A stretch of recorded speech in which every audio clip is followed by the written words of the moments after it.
WW voltando no intervalo e dando nosso boa noite e nosso agradecimento pela participação aqui na nossa bancada, Murilo de Aragão, cientista político, advogado, jornalista, CEO da Arco Advice. Yuri e Caio já estamos juntos aqui desde o começo. Vamos lá então ao prometido.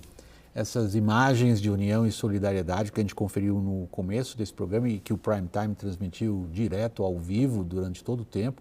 As imagens da reunião do Lula com os governadores, os outros chefes dos poderes, mais os prefeitos e depois a caminhada até o STF, simbolizam união e solidariedade das principais forças políticas e das principais instituições da nossa democracia frente ao que aconteceu ontem.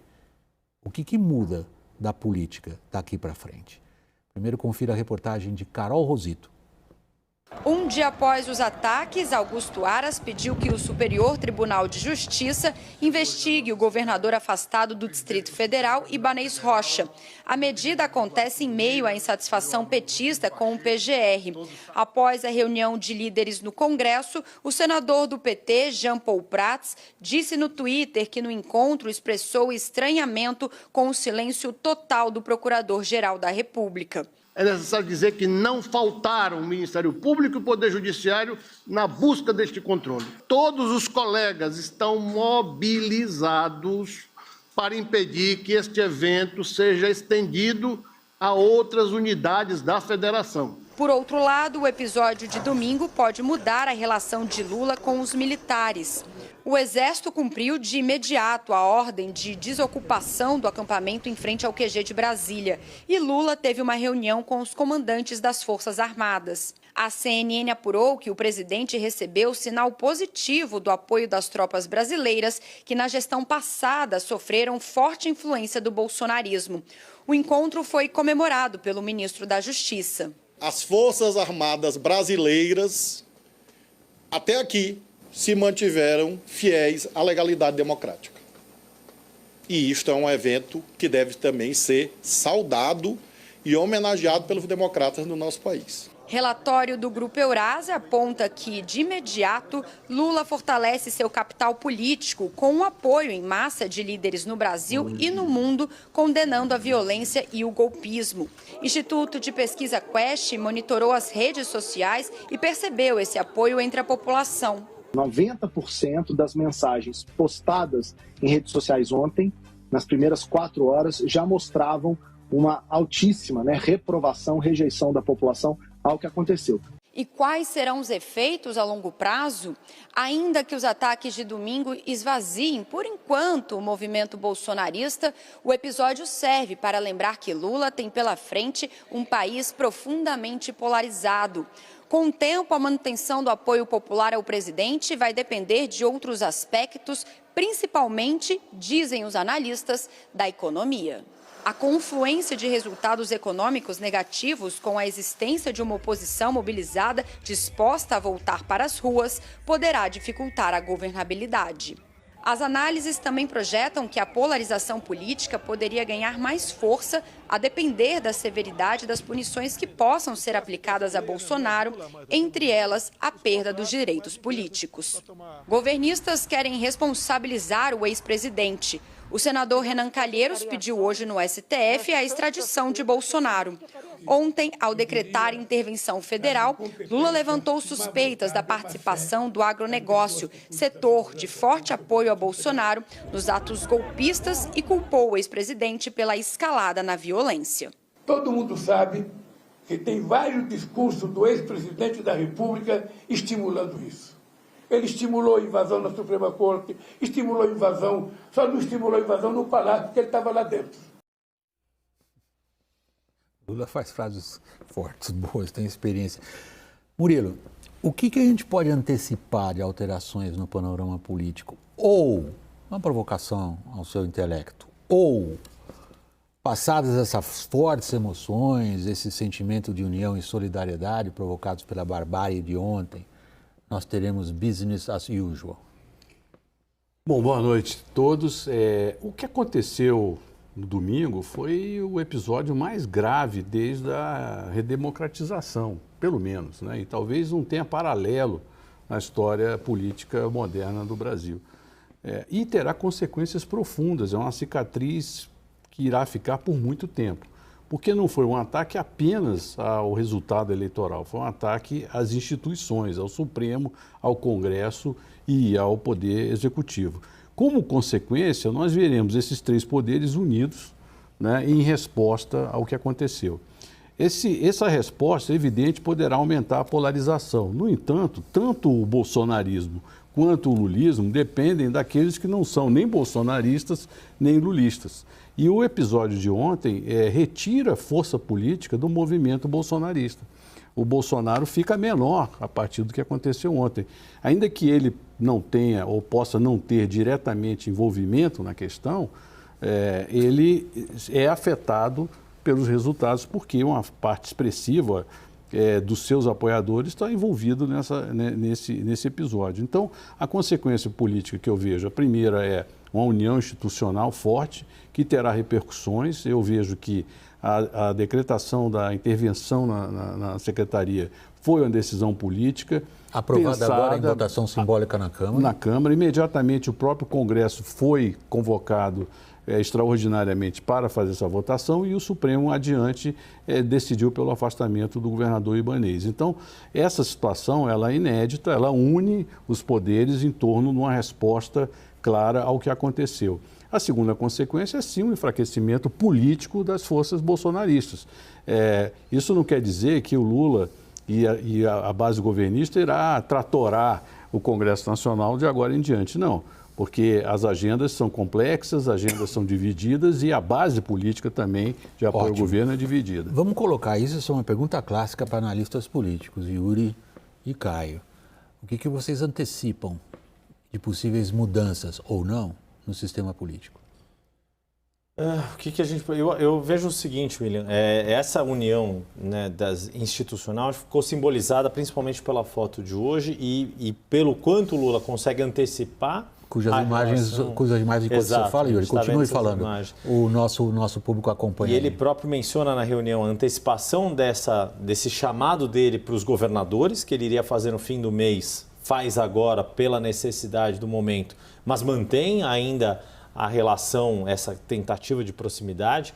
Então, nesse aspecto, já cria um ambiente bem menos tenso, óbvio isso, mas com essa missão de união e qualquer rusga, pelo menos num curto prazo que haja, qualquer discrepância, discordância que haja, em questões mais do dia a dia do governo com o Congresso Nacional, por exemplo, acho que vai ter o Congresso, na hora de fazer oposição, vai ter que achar a embocadura certa para se opor. Concordo com o Murilo, não vai dar para passar o trator, passar a boiada. Mas essa oposição, o dilema de como fazer essa oposição ao governo por parte da oposição vai ser algo interessante de se ver. Eu estava falando de frases do Lula, eu queria trazer 2 pronunciadas por ele hoje, as suas ponderações, Caio Junqueira.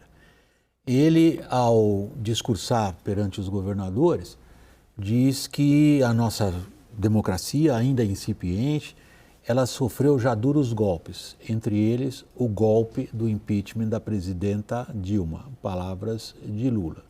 Saindo dessa reunião, ele é cercado pelos jornalistas e aí diz o seguinte: muita gente que não votou em mim não está de acordo com o que aconteceu. A essas eu quero estender a minha atenção. Qual frase vale mais? Acho que a segunda, ela tem menos narrativa política do que a primeira, tanto que o golpe do impeachment, né, segundo Lula, o partido que liderou o golpe do impeachment, segundo Lula... Porque se ele tem um vice-presidente dele que votou pelo impeachment. Não, o partido que golpeou no impeachment ganhou 3 ministérios, né, semana passada. 3 ministérios fortes e consideráveis. Aí é narrativa política. A segunda é um dilema do governo. Eu tenho refletido, todos nós, sobre isso. O governo Lula 3, ele acabou ontem, durou uma semana. E hoje de manhã começou o governo Lula 4. A gente falou um pouco disso, né, mais cedo, nos corredores. As pessoas não estavam nos corredores da CNN. Por isso você tem a obrigação, né, as pessoas estão em casa falando, escuta, perdoe, eu não estava lá. Tá bom. Oi, William. Eu tenho refletido que o que a gente conheceu como o governo Lula 3, ele durou uma semana e hoje se inaugurou o governo Lula 4, porque a agenda que se avizinhava e que nós debatíamos todos debatíamos até ontem de manhã, era rumos da economia, política econômica da Haddad, reforma tributária, caso Daniela Carneiro, por aí vai. Tudo isso caiu e a agenda do governo, que era essa, passou a ser a agenda prioritária, uma espécie de busca dos responsáveis por ação, por omissão, tanto os criminosos que estavam lá, como também os financiadores. E ela se sobrepõe a isso, porque não se trata apenas de uma agenda de governo, mas ela vira uma agenda de Estado na medida em que tem-se uma união de todos os governadores e dos chefes do Supremo Tribunal Federal e do Congresso Nacional nessa agenda. Ok. Então, mudou o cenário. Uma grande provocação que você faz ao cientista político.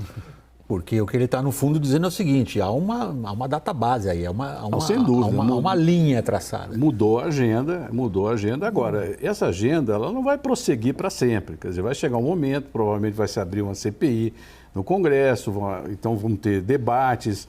Agora, a partir da eleição dos presidentes da Câmara e do Senado, a realidade se impõe. Daqui a pouco vai estar se discutindo a LDO, vão se discutir agendas que estão remanescentes dentro do Congresso. Então, a vida vai voltar ao normal, ainda que seja um normal diferente, porque o que aconteceu, como eu disse, deixa uma cicatriz muito profunda.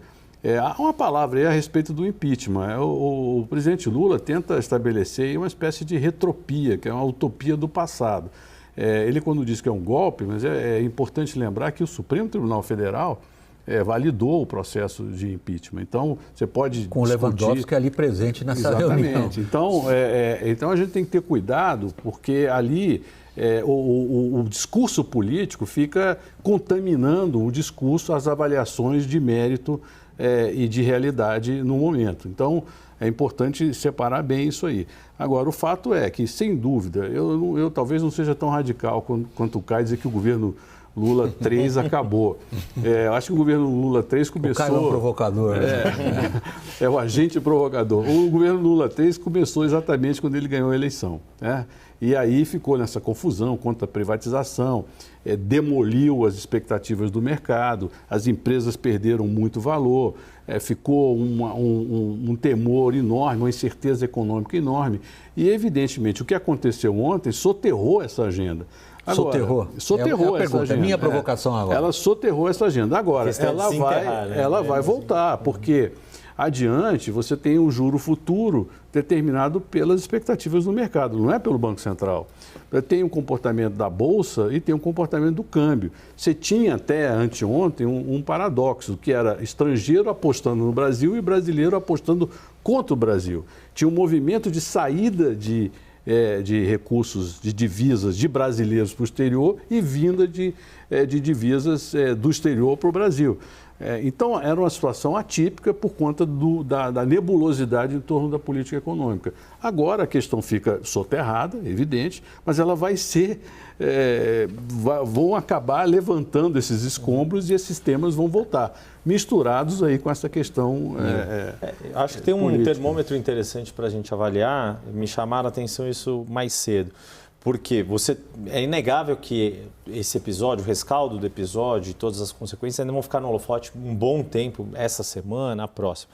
Mas tem uma série de outras questões que o governo ainda precisa resolver para dentro. Tem uma série de nomeações ainda de cargos de segundo escalão que isso, à medida que agora houve essa primeira reação institucional de hoje, conseguiu se juntar todas as forças políticas e institucionais, o governo vai querer retomar essa agenda. Precisa, até porque alguns ministros têm uma outra, e aí puxando não só a área econômica, mas alguns outros ministros têm uma outra agenda para a semana que vem, que é a ida para Davos e a manutenção da viagem presidencial de Lula para a Argentina dias 23 e 24, ou seja... E aquele combinou com o Biden hoje para os Estados Unidos. Exato. Então, a despeito da urgência que se tem e do predomínio da agenda dos atos golpistas e do vandalismo, do terrorismo de Brasília de domingo, tem uma série de outras forças que precisam andar no governo e que o próprio governo, à medida que essas forças assentarem, talvez seja um pilar para recolocar essa agenda econômica. Vamos devolver uma provocação para o Caio? Tá, só para fundamentar melhor.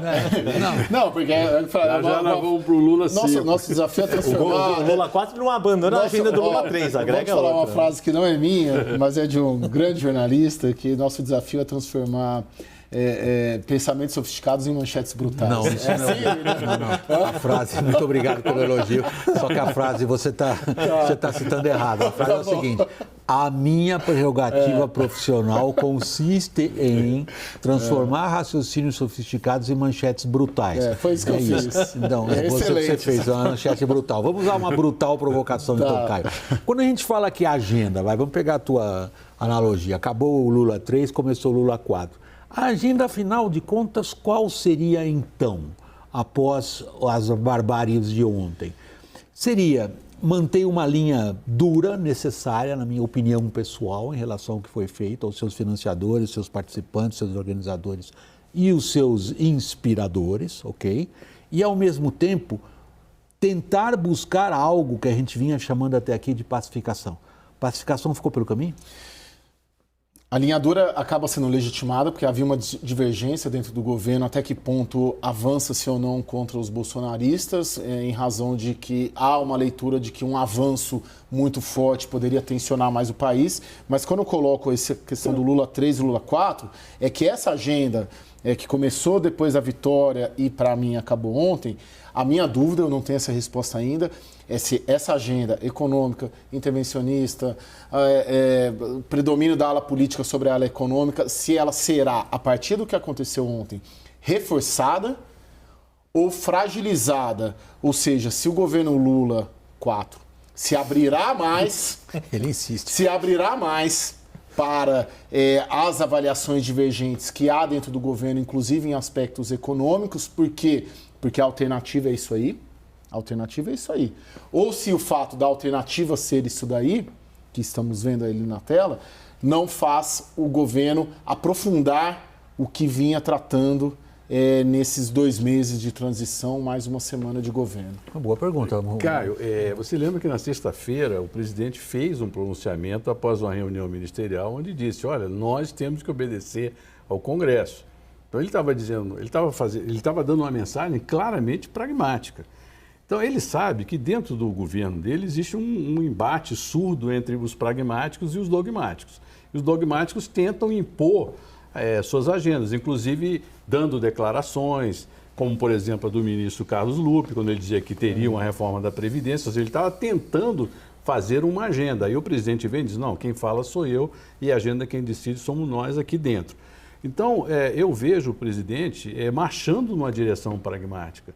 Ele pode exacerbar o seu discurso político por conta do ataque ocorrido e é natural que ele faça isso, mas isso não significa que ele vai transplantar essa assertividade para a tomada de decisões populistas ou intervencionistas no campo econômico, porque o mercado vem e pune. E o mercado, o presidente e o governo estão aprendendo que não é apenas meia dúzia de bacanas especulando na Bolsa. É todo um sistema que provê segurança para as transações de cartões de crédito, cartões de débito, hipotecas, compra de carros, investimentos no Tesouro Direto. Quando o presidente Lula foi eleito a primeira vez, existiam 140 mil investidores na Petrobras. Hoje são 1 milhão e quase 300 mil, 1 milhão e 400 mil. Quer dizer, eram pouco mais de 400 mil investidores na Bolsa. Hoje nós temos quase 5 milhões de CPFs. Então, isso que se chama mercado, ele é muito forte e ele é pedagógico. E se as respostas não forem boas, ele vai reagir de forma ruim e prejudicando a própria governabilidade econômica, porque o custo de fazer as boas coisas, de distribuir, de ter programas assistenciais efetivos, vai ficar cada vez mais caro. Então, eu vejo que é um inexorável caminho ao pragmatismo. Agora, esse caminho não será tranquilo, não está pavimentado, vai ter muitos buracos, desvios, atalhos, inundações, acidentes de percurso, mas não há outra salvação, porque o mundo ficou muito sofisticado, a sociedade brasileira ficou muito sofisticada e o governo terá que reconhecer isso. Yuri. Não, eu acho que o Murilo tocou num ponto importante, porque essa dicotomia pragmáticos e dogmáticos sempre esteve presente nos governos do PT e, ao fim e ao cabo, o Lula sempre pendeu mais para o lado pragmático dele, a começar pelas chapas vencedoras dele, né? Sempre que ele montou chapa para vencer, prevaleceu o pragmatismo para vencer. Me parece que a grande questão para ficar de olho ali no Congresso em específico, vou insistir no ponto de como a oposição vai conseguir modular essa oposição e o quanto, aí, olhando agora para o outro lado, para o pragmatismo e para a habilidade política do PT, o quanto eles vão saber usar todo esse contexto do que aconteceu agora a seu favor nas disputas. Quer dizer, muito da retórica que o PT volta e meia faz, quem não está comigo é golpista, nesse caso acaba ganhando um pouco mais de concretude do que em outros momentos. Para finalizar nossa edição hoje, uma pergunta difícil, talvez valesse um programa inteiro em cima dela. Murilo, vou passar a vocês três essa função. Nós temos uma sociedade profundamente dividida. Isto não é uma maneira errada de descrever a realidade. Acho que é a única maneira possível de descrever a nossa realidade política agora. Uma profunda divisão que a eleição não ajudou a sanar até aqui, ao contrário, parece ter aprofundado essas divisões. São divisões sociais, em boa parte são divisões geográficas também, atravessam os vários segmentos, tem componentes religiosos nisso. O que a barbárie de ontem altera nisso? Ela aprofunda. Acho difícil a gente imaginar que todos os bárbaros ou os criminosos estavam ali. Muita gente que raciocina como aquilo, muito embora o governo, o próprio presidente, o Arthur Lira disse que é uma minoria, não, tem muita gente que faria aquilo, que faria o que fez. No curtíssimo prazo, de certa maneira, como um ministro me disse hoje, não dogmático, a oposição deu um presente para o Lula, porque no curto prazo ele consegue se estruturar, mas é exatamente aquilo. Se ele não responder com resultado, se o governo Lula não responder com resultado, isso se aprofunda. As divisões na sociedade vão se aprofundar. Manchete brutal, o que acontece? Depois disso, do episódio da barbárie, isso, é como lidar com a polarização que está colocada. Eu ouvi um termo hoje, desses atos, por exemplo, que ocorreu na Faculdade de Direito da USP, o palco daquele 11 de agosto, e hoje, um novo manifesto, novamente lido pelo ex-ministro José Carlos Dias, falaram, olha, a frente ampla da sociedade está aqui. Quem me disse isso foi o Oscar Vilhena, que também um dos articuladores do 11 de agosto, e falou, olha, a sociedade civil se mostrou organizada, ainda que na sua pessoa física, não foram as entidades, mas reagiu rapidamente a tudo o que aconteceu. A grande questão, de fato, é que para muita gente, e aí conecta um pouco com o nosso programa de quinta-feira, qualquer que seja, mesmo o instrumento jurídico mais racional, legal, para punir aqueles que cometeram ilícitos, e a gente nem estava falando desse episódio, ainda vai ter muita gente que continuar cega para esse episódio. E talvez nem o resultado econômico abra os olhos dessas pessoas. Murilo é bom de manchete, cara. Eu jornalista, não sou bom. Manchete, Murilo. O que acontece com a polarização? A polarização continua, ela continua, porque existe uma repulsa por parte de um segmento expressivo da sociedade brasileira ao resultado eleitoral e à opção eleitoral que ocorreu. Isso vai continuar. Agora, é evidente que se o governo começa a entregar resultados, não é, e viver um processo, um início de um ciclo virtuoso, isso reduz, de um lado, a sustentação política, quando eu falo política mesmo, dentro do Congresso a essa oposição, e, em segundo lugar, a popularidade, a aprovação também vai fazer encolher essa insatisfação. Agora, o que eu acho fundamental é a união das instituições a favor do equilíbrio. Eu acho que eu tenho certeza que deve existir uma espécie de adeus às armas, e quando eu falo adeus às armas, não é adeus às armas ou revólver, estou falando das próprias palavras, das próprias atitudes, que muitas vezes terminam gerando um ciclo de autoalimentação de crise. Então, é hora das instituições acalmarem, serem duras, tem que ser duras, responder de forma dura e saber que essa é a situação posta, ela não vai acabar de uma hora para outra. Eu tenho uma visão, não diria super otimista, mas eu acho que na sequência de fatos que culminaram com o fim do Lula 3 e inauguraram o Lula 4, em homenagem ao Caio, acho que o episódio de domingo foi o ápice de uma grave crise. Eu acho que dificilmente nós teremos alguma coisa igual ao que aconteceu no domingo. Agora, é evidente que que o futuro a Deus pertence. Tudo que está ruim pode piorar, eu espero que não. Mas entendo que a polarização continua e a habilidade e a institucionalidade dos atores políticos vai ser muito importante nesse momento. Yuri Pita, prazer tê-lo aqui conosco. Obrigado, boa noite. Murilo de Aragão, muito obrigado pela disposição de vir aqui participar da bancada. Jornalista, advogado, consultor, CEO da Arco Advice. Obrigado. Caio Junqueira, parceiro, obrigado, boa noite. Essa edição está terminando do WW CNN Você por Dentro de Tudo. Boa noite.